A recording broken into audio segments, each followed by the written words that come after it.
An Obama administration, an Obama administration official, David Axelrod, he accidentally told the truth about Democrats here, and he's too stupid to realize what he did. So take a look. In 2009 and 2010, we had 59, and at times, 60 Democratic senators and a huge majority in the House, and still had a momentous battle to enact the ACA, that's Obamacare. Today, both chambers are evenly divided, which makes doing something as ambitious as Build Back Better even harder. Think about what he just said. He just told you, look, we had a supermajority and we couldn't get anything done. So obviously with just a standard majority, we're not going to be able to get anything done. Vote Democrat. You just gave away the game, David. You just gave away the game. What is it about Democrats in leadership positions that makes them think this is okay and that this is a reason to vote Democrat harder? If you look at what's going on now, Democratic leadership's response is vote harder. But now you have somebody who was in Democratic leadership saying, even if you vote harder, we're not going to be able to get anything done. Because Obamacare was a right-wing healthcare reform. That idea of the individual mandate system came from the Heritage Foundation, which is a right-wing think tank. Chuck Grassley and Newt Gingrich used to support that idea. The left position is single payer, and then if you compromise off that, it's a public option. They couldn't get single payer or public option. They just did the Republican version of the reform with a supermajority and 0 Republican votes. So what lesson does that teach? With neoliberal Democrats, no matter how many you have in there, you're not going to get the stuff you want. So you're accidentally admitting here and telling people you shouldn't even vote for us.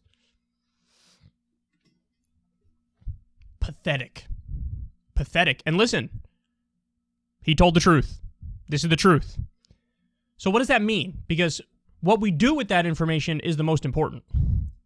What that means is you have to work with what you have.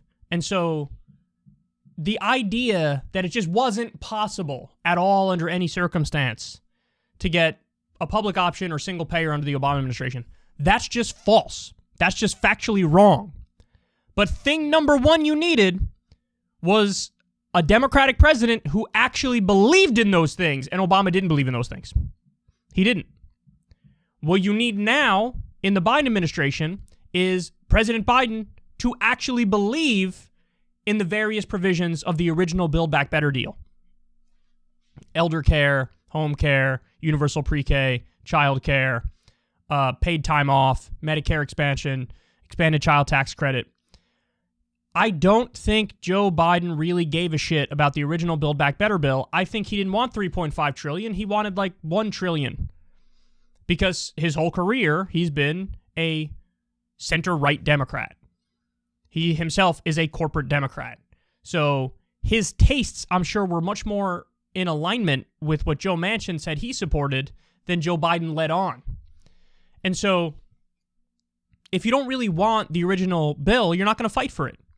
If you really wanted the bill and you cared about the specifics in the bill and the details, what you could have done is the thing I've said in roughly 100 segments so far on this show, is you could have done the carrot or stick approach with Joe Manchin to make him do it. Carrot or stick approach with Kyrsten Sinema to make her do it.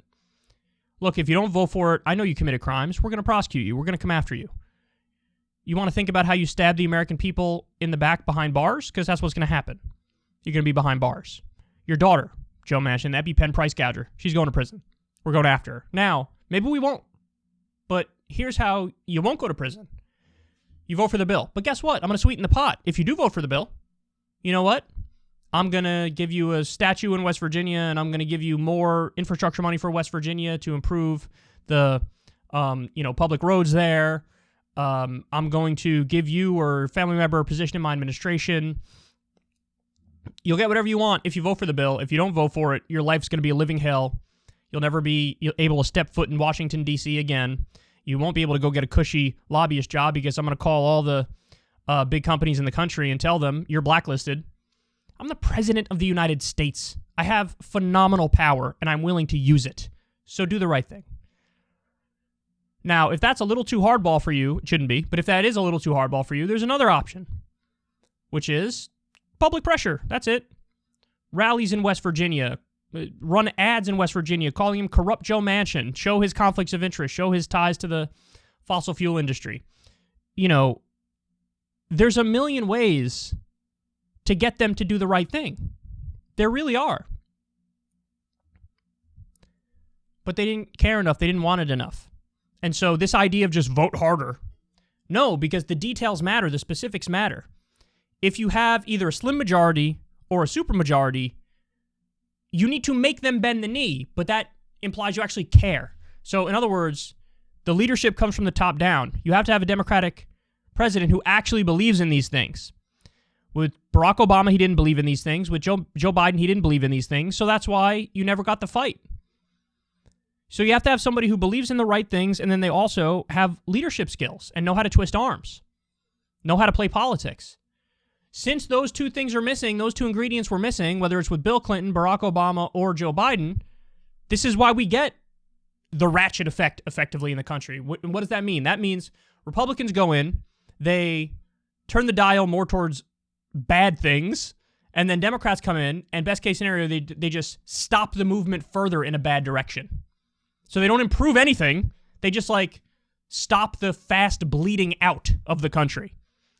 That's what the ratchet effect is. Now that's more or less correct. Like in some instances, in some ways, Biden did improve things slightly. The raising the minimum wage for the federal employees to $15 an hour. That's 400,000 people who got a raise.